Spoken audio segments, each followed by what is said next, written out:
السلام عليكم ورحمة الله وبركاته، كل اخواتي وحبايبي الغاليين.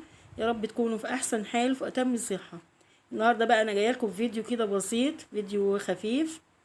النهاردة انا عندي عزومة على الفطار، عزمة يعني صحباتي دول بقى عشرة العمر مع بعض من واحنا صغيرين في المدرسة. بس الحمد لله لغاية الوقت برضو متصلين ببعض وبنتجمع كل فترة كده. احنا عارفين بقى يعني مشاغل الحياة برضو، دايما المسؤوليات بتكبر، فيعني على قد ما بنقدر بنتجمع كل فترة كده. النهاردة بقى انا قلت لهم تيجوا عندي واتفقنا الحمد لله يعني، واتجمعنا بعد مجهود.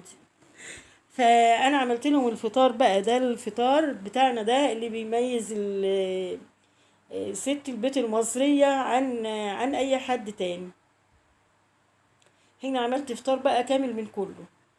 الفطير ده كنت موعداهم بيه، يعني قلت لهم لما تيجوا عندي ان شاء الله اعمل لكم فطير. فطبعا عملته بقى من بالليل، هعمله جنب الاكل كده.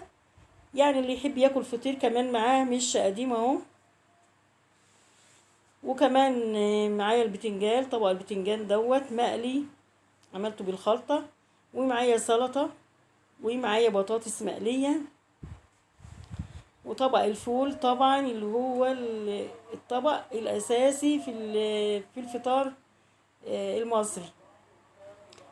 انا يعني مش هكدب عليكم، انا مش كل يوم بشكل الفطار بالشكل ده كده. انا بفطر على السريع، بس النهارده بقى ايه، اكرام الضيف وعشان فرحتي بحبايبي. اتمنى يكون الفيديو عجبكم.